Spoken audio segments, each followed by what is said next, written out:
Alors nous avons décidé de ne pas nous arrêter à 49 lectures théâtrales, mais d'en rajouter une pour faire 50.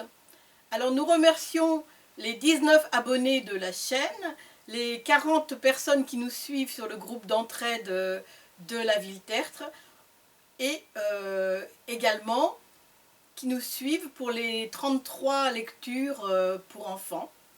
Voilà, alors aujourd'hui, Beaumarchais, le mariage de Figaro.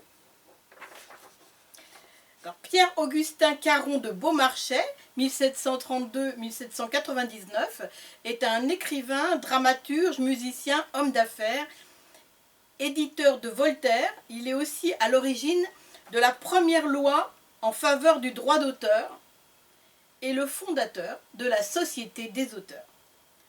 Également espion et marchand d'armes pour le compte du roi, c'est un homme d'action et de combat.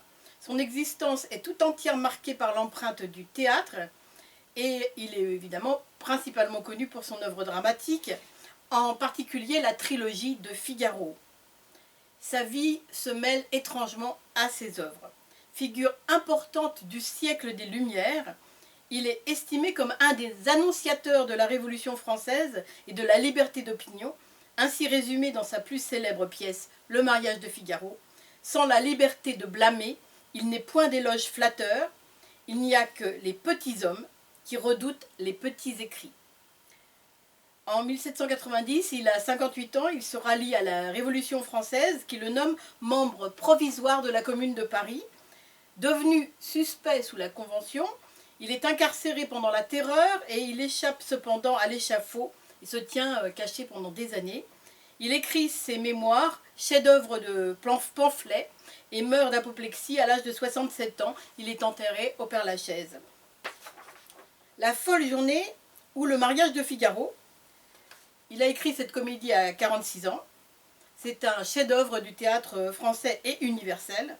Elle est considérée comme par sa dénonciation des privilèges de la noblesse et de l'aristocratie comme un des signes avant-coureurs de la Révolution française, donc comme une œuvre satirique de la société inégalitaire et de la justice vénale de l'Ancien Régime. Louis XVI qualifie cette pièce d'exécrable, qui se joue de tout ce qui est respectable, et dont la représentation ne pourrait être qu'une inconséquence fâcheuse, sauf si la Bastille était détruite. C'est aussi une œuvre comique au rythme endiablé.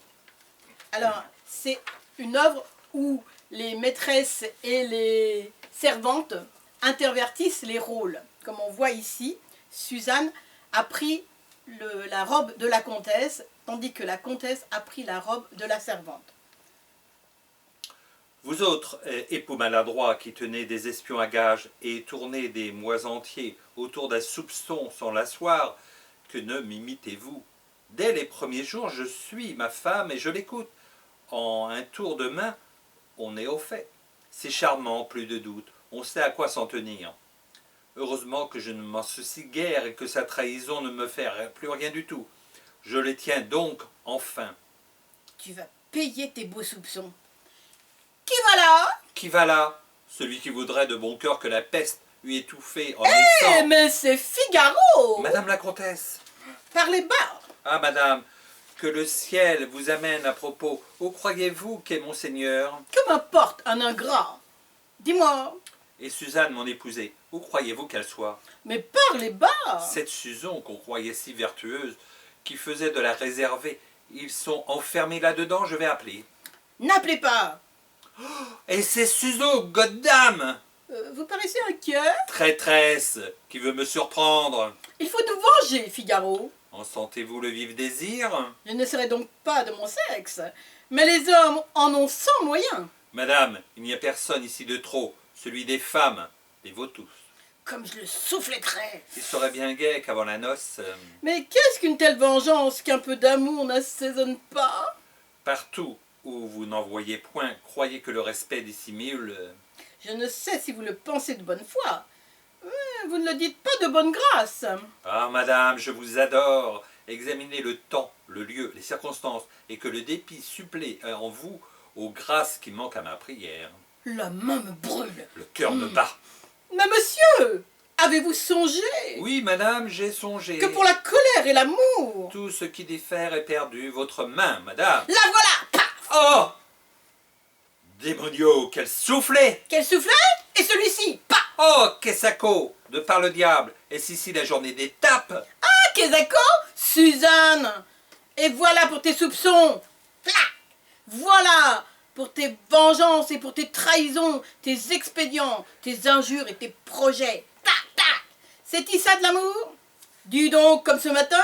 Santa Barbara, oui, c'est de l'amour. Ô bonheur, ô délice, ô 100 fois heureux Figaro. Frappe, ma bien-aimée, sans te lasser. Mais quand tu m'auras dit après tout le corps de meurtrissure, regarde avec bonté Suzon, l'homme le plus fortuné qui fut jamais battu par une femme. Le plus fortuné? Bon fripon!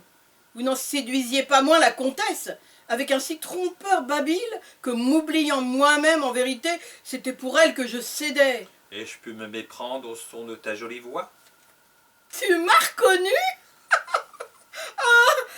Comme je m'en vengerais! Bien rossé et garder rancune, et aussi par trop féminin. Mais dis-moi donc, quel bonheur je te vois là, quand je te croyais avec lui, et comment cet habit qui m'abusait te montre enfin innocente.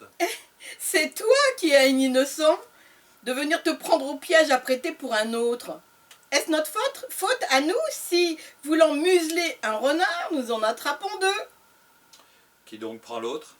Sa femme. Sa femme. Sa femme! Ah, Figaro, pends-toi. Tu n'as pas deviné celui-là? Sa femme. Aux 12, aux 15 000 fois spirituelle femelle. Ainsi, les baisers de cette salle. Ont été donnés à madame, Et celui du page? à monsieur, Et tantôt derrière le fauteuil? à personne. En êtes-vous sûr? Il pleut des soufflets, Figaro. Ce sont des bijoux que les tiens, mais celui du comte était de bonne guerre? Allons, superbe, humilie-toi. Cela est juste, à genoux, bien courbé, prosterné, ventre à terre, Ah, ce pauvre comte, quelle peine il s'est donné. pour faire la conquête de sa femme.